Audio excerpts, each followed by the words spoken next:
经过10分钟的行驶，车队来到了费可欣专机停放的机库。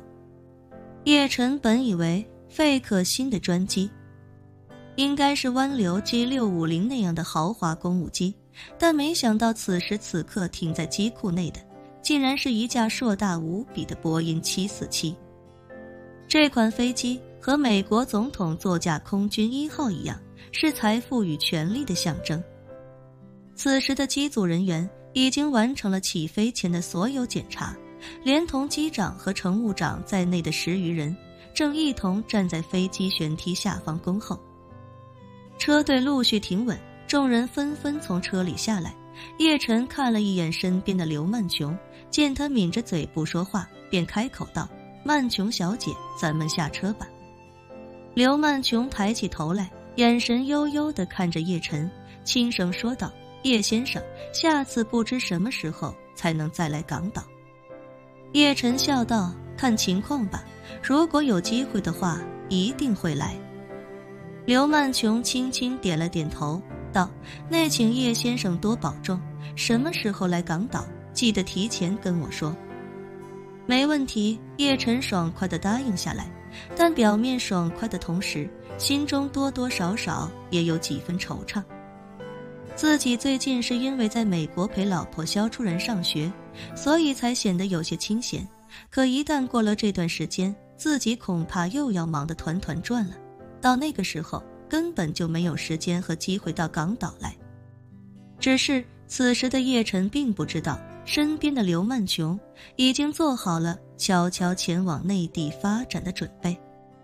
不过刘曼琼也没打算这个时候就告诉叶晨，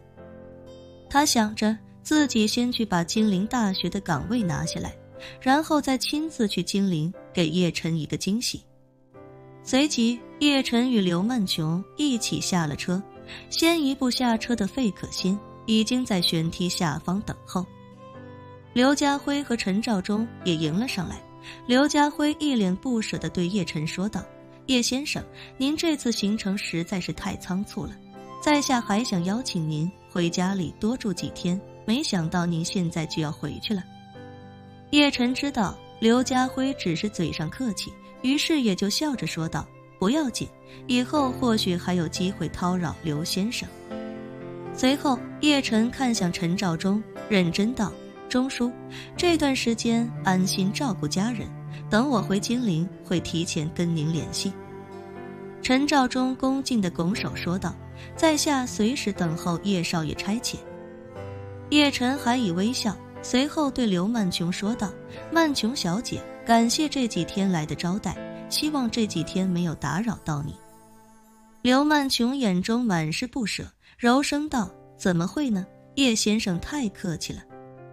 叶晨微微一笑，再次与几人告别之后，便在几人的注视下与费可欣一起登上飞机。这架波音747是双层客舱设计，机身前半部分共分上下2层，上层的面积虽然小一些，但也可以很宽松地摆下3到40个商务舱座椅。而费可欣的这架飞机上层全部留给了随行人员，而面积更大的下层客舱则设计了会议室、会客室、餐厅、酒吧以及2个带有独立卫生间的豪华客房。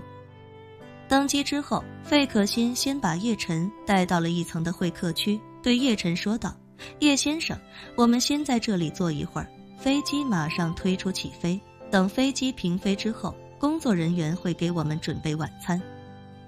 吃完饭，如果您比较疲累的话，就可以先到房间里休息了，航程大概12个小时，睡一觉就到了。叶晨点了点头，此时飞机已经开始被牵引车缓慢拖出机库。叶晨透过窗户能看到下面的刘曼琼正在不停地冲自己摆手。叶晨隔着窗户也向着他挥了挥手，随后刘曼琼的身影在视线中开始变得越来越小。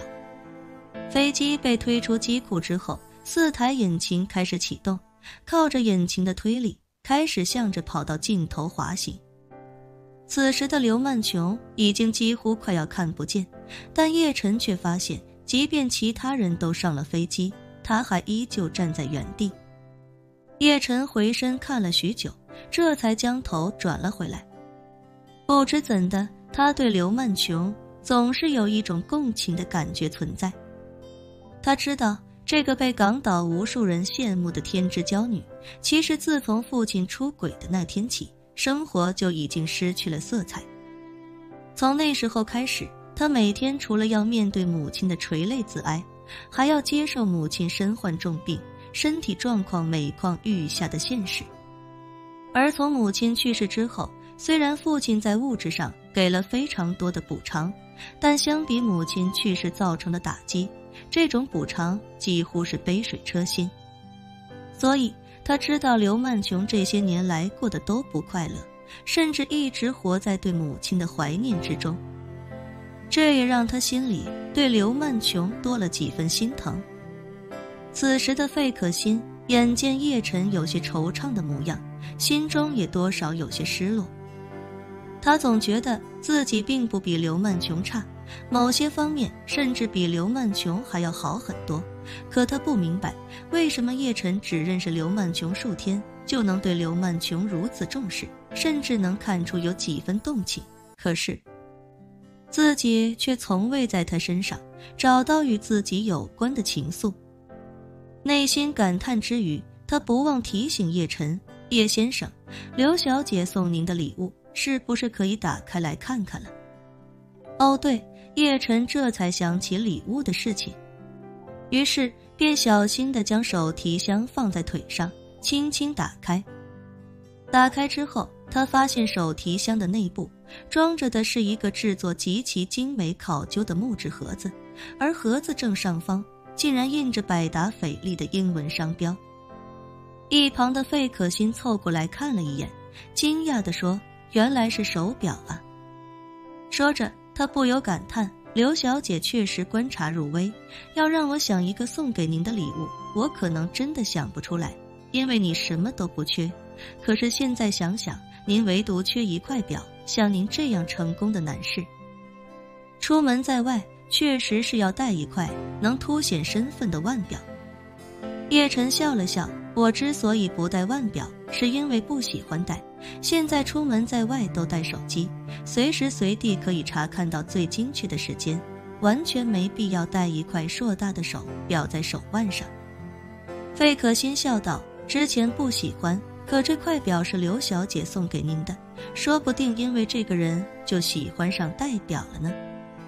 说着他连忙催促道，叶先生还是打开来看看吧，我对表也有些研究，或许可以帮您参考一下。叶晨点了点头，将盒子的上盖打开。映入眼帘的是一块体积较大的圆形表盘腕表，腕表周身贴着一圈蓝色的宝石，搭配着白金的边框，很显气派。费可欣此时忍不住惊呼道，百达翡丽的 5073P 还是最顶级的蓝宝石款，刘小姐这是一下子给您配到顶了啊。叶晨好奇地问道，这表很贵？费可欣微微一笑，对您来说可能算不得什么，但这款表在腕表里面应该是最贵的之一了，实际交易价格要在1000万美元上下。叶晨不由感叹，就这么一块表，1000万美元，这也贵得太离谱了吧？费可欣玩笑般说道，还好吧，您一颗散血就心丹，能买下整个百达翡丽的品牌了。百达翡丽做了这么多年，又被过度营销这么久，市值也不过就80到100亿美元上下，而且还是往高了估的。如果您有散血就心丹想出手，我可以把百达翡丽买下来跟您交换。说着费可欣又笑道，不行不行，这样的话我实在是太占您的便宜了，要不我把劳力士集团也添进来吧。劳力士集团的市值差不多也在100亿美元上下。